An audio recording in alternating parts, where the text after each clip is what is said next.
Hey guys, it is General Heat here. How's everyone doing today? So, for today's video, well, we are going to be doing another monitor review video. And this monitor in particular is the INNOCN 49Q1S Ultrawide Gaming Monitor, which the folks at INNOCN were kind enough to send to me to review. Now, before we get to the review, I do first want to, as a little bit of disclaimer, I've done multiple monitor reviews before in the past, including one ultra-wide monitor. And while it was a very cool monitor, and I actually used it for some interesting experiments here and there, I've always been kind of skeptical about the benefits of an ultra-wide monitor. I've always personally preferred having two monitors side by side, and to this day, I still use two 4K monitors side by side.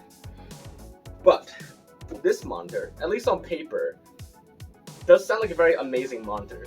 Like, I'll get into the details in a little bit while we're unboxing, but now I do want to get something out of the way first. A lot of the previous monitors I reviewed, they're all budget or affordable monitors, or even very cheap monitors where you can get for the prices.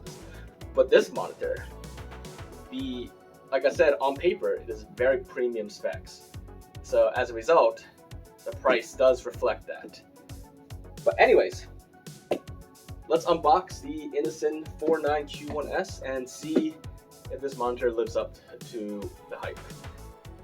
Alright, while I unbox this monitor, let's go over the specs of it. So it is an OLED, ultra-wide curved monitor. And OLED is pretty much the best kind of display you can get in a monitor these days.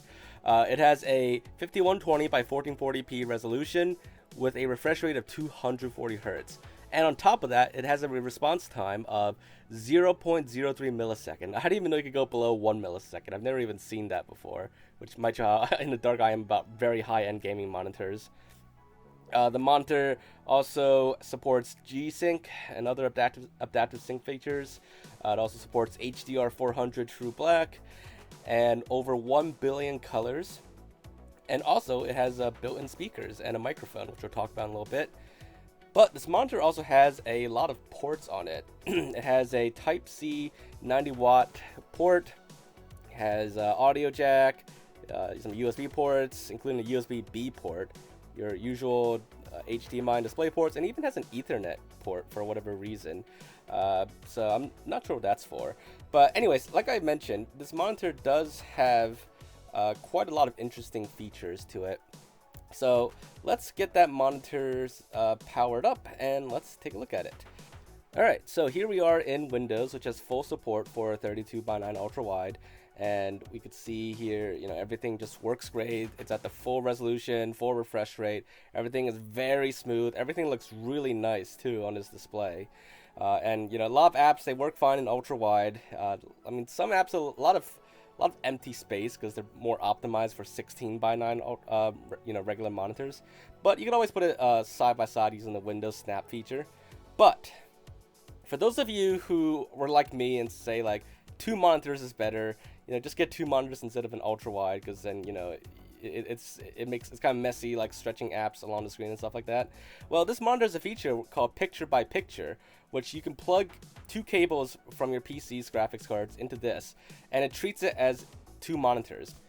What you effectively get here is 2 1440p 16:9 displays with a max refresh rate of 60 Hz. And it works the same as having 2 separate monitors, except you're on one monitor and there's no, crease in the middle, no gap at all. So that's what makes it better.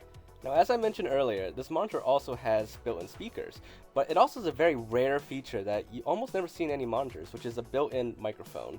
So let's take a listen to what the microphone quality sounds like on a monitor, a built-in microphone, and also listen a little bit to what the speakers sound like too when it's played at max volume. So here you go. Hey guys, I'm just doing a quick test here with the monitor's built-in mic, so you can see what it sounds like and the quality of it.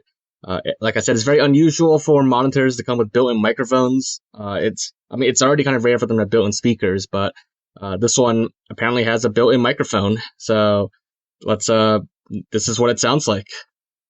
Alright, so that's the microphone, and here's what the speakers sound like.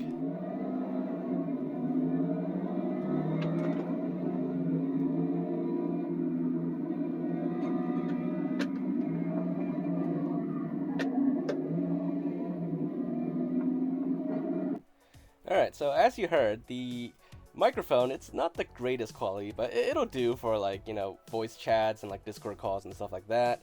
As for the speakers, it's hard to record that with my device, so I mean, for me, it was loud enough, but the quality, it was alright.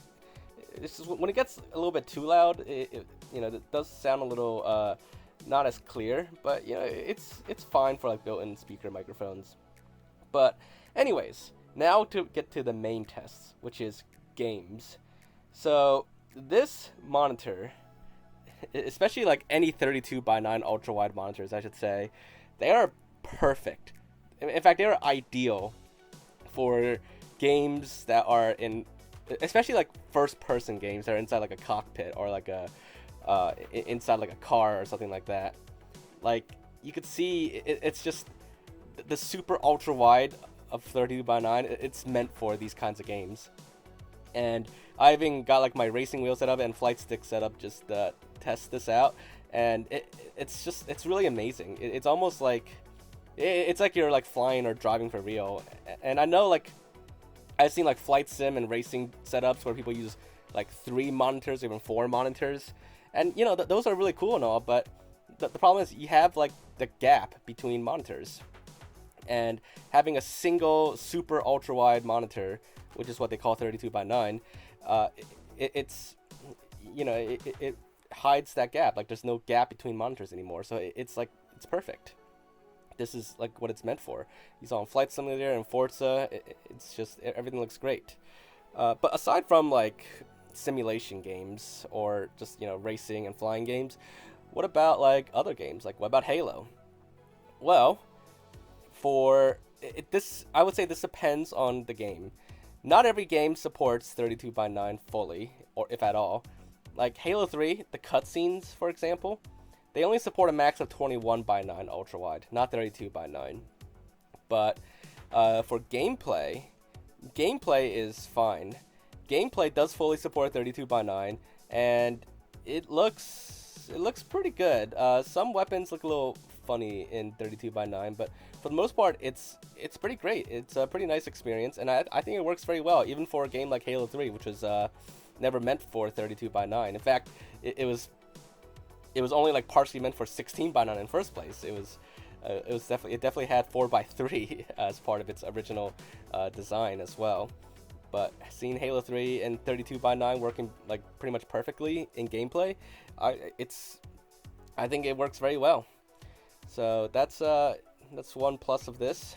And then if we look at other games in the MCC, the support varies. ODST is the same. Cutscenes also max out at 21:9, with gameplay being fine. But Halo Reach cutscenes don't even support ultra-wide at all. Halo Reach cutscenes max out at 16:9, and gameplay is fine though, although some HUD elements are a little bit weird. Interestingly enough, Halo CE Anniversary, both Anniversary and Classic graphics, they do support 32:9 for the cutscenes, but they still letterbox it in 32:9. So it's like, it looks really weird having to letterbox it. Halo 2 Anniversary, both Classic and Anniversary graphics, only 16:9, no 21:9 at all.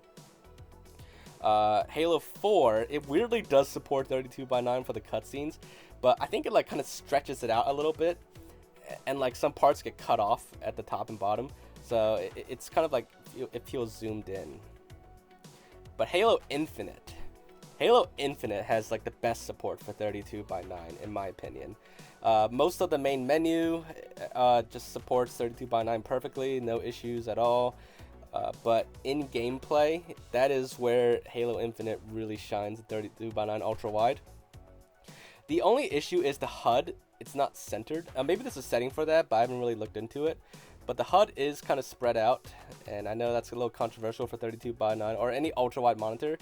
But aside from that, like, this game looks beautiful in ultra wide. Not to mention on this OLED display and the refresh rate, the game, like this video doesn't even do it justice. It just looks really beautiful. Other games though, Starfield is another game that it's a very recent game, and it does support ultra wide just fine. And I would say, like, for OLED, Any game that's like in space, or any game that's really colorful or in nature and stuff like that, those all look great on an OLED display specifically. Not just like any display, but like on OLED displays is where they shine, especially in space, where like you have a dark background against like lighter objects. The benefit of OLED is not only like it makes the colors like very vibrant and natural, but it also has like true black, darker backgrounds. So you don't have like kind of like a glowing black on a display like you would ordinary monitors. The blackness in the background, it's just like true. Like it's almost like it's off. And for space games, that's like perfect. So you just saw there with Infinite Warfare and Starfield. Both games look great. And here's another game that I like to play from time to time, which is Mech Warrior. This game, it's another kind of a cockpit sort of game. And again, perfect for ultra-wide, just like Forza and Flight Simulator. Minecraft. This game is actually like... I was shocked.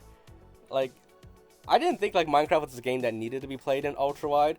But now that I've actually tried it in ultra-wide, I can't explain it, but like it's actually just... I just feel like I'm playing this game for the first time again, and it just looks great in ultra-wide. Not to mention, like, this game, even though like it's not like super realistic graphics by any means, it's actually a quite colorful game to run on an OLED, and the colors of it like really like shine and are very vibrant on an OLED display. The refresh rate for Minecraft, well, to be honest, I have the game like maxed out settings, and my RTX 2080 Ti is struggling to like run this game at full frame rate, so I can't really like comment on how smooth it feels. And sadly, I think it's time I need a new graphics card, but maybe someday. So those are all like first-person games, though. How about a third-person game in ultra-wide? So here we have the game A Plague Tale Requiem, and I mean, first of all, this is like one of the best-looking games I've ever seen, and once again, it shines. A lot of nature scenes, a lot of vibrant, beautiful, colorful scenes, all just shines by an OLED display. And that's why I keep saying like OLED is basically like the best kind of display you can get for a monitor. But aside from that, like an ultra-wide, it looks a lot more cinematic actually on an ultra-wide, and it works great. Like I thought it would feel like weird and smushed and stuff like that, but if the game is like designed for it, it works great. Like you saw A Plague Tale there is fine, and here with Hellblade 2, also another game that looks pretty great on this display. I mean, I haven't really been in like too many like bright scenes yet, so I haven't really seen like any benefit to OLED for this game yet, but I'm sure like there are definitely areas of the game where OLED would shine. I mean, it still looks great nonetheless on this display, but cinematic games like Hellblade 2 probably don't take full advantage of an ultra-wide OLED display, and the refresh rate either. Not that my graphics card could probably even handle it at that max setting. Other games like Life is Strange 2 in this case, it does have partial support for ultra-wide, but some games are just broken or don't support ultra-wide at all. And what I mean with that is, with Life is Strange 2, in borderless full screen, it doesn't even support ultra-wide, it just letterboxes it. But if I put it in true full screen, it does do ultra-wide, but everything's just stretched out and smushed. And this is what I worried about with some games, and it does happen with this game. And it just doesn't even work for ultra-wide in this case, so you have to like accept plain letterbox for some games like this. Even with the newer Life is Strange game, Life is Strange True Colors, this game doesn't even support ultra-wide at all, not even the smushed version, which, I mean, you don't want to play like that anyway, so it's fine. But despite not taking full advantage of ultra-wide, on an OLED display like this, the game does shine, especially in True Colors. This is a very colorful, vibrant game. Even if a game doesn't support the full ultra-wide display, it still looks great on this display nonetheless. Alright, so that about wraps it up for this video. As you can see, this is a truly impressive monitor. I've never used any monitor like this amazing before. I've always used pretty standard, more basic monitors. I mean, I've had some nicer monitors like 4K monitors with HDR and stuff like that, but never have I had a monitor quite like this. I've even had like one ultra wide before, you might have seen in my previous videos, but this is a really like beautiful display. The OLED, the resolution, the refresh rate, just everything about it, and the extra features and everything. It makes it like a really, really impressive monitor. And like even compared to like monitors in similar classes, this is very competitive with a lot of top of the line ultra wide monitors. And it being like a 32:9 ultra wide monitor as well makes it even better than, you know, your run of the mill 21:9 monitors. So one, I do highly recommend 32:9 over 21:9 for ultra wide. You really want to go super ultra wide. Not every game fully supports 32:9 compared to 21:9, but for those that do, it is very much worth it. And you know, instead of getting two separate monitors side by side, having a 32:9, as you can see, you can have it in the picture-by-picture mode, which makes it the same as having two monitors side by side anyways. So it's having just one of these is pretty much perfect. But that being said, it is a very premium monitor, and that is reflected by the price, like I said. So if you're in the market for a very high-end monitor and you know, you're not too concerned about the price, then I do highly recommend this monitor. In fact, compared to other monitors that are similarly priced, other competitive, more name brand monitors as well, this has much better features than a lot of them, especially for the, like, even at the high end value, you're getting a little better value with this monitor compared to some other similar monitors. You know, just by the features you get and the quality and everything like that, this is definitely worth it if you're willing to go up to that tier of pricing for monitors. But this is, like I said, this is a very premium monitor, so do keep that in mind. Alright, well, hopefully you guys found this video to be interesting, and hopefully you enjoyed this review and found it to be informative.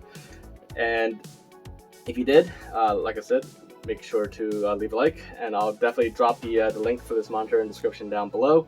But aside from that, I will see you all in the next video. Bye, guys.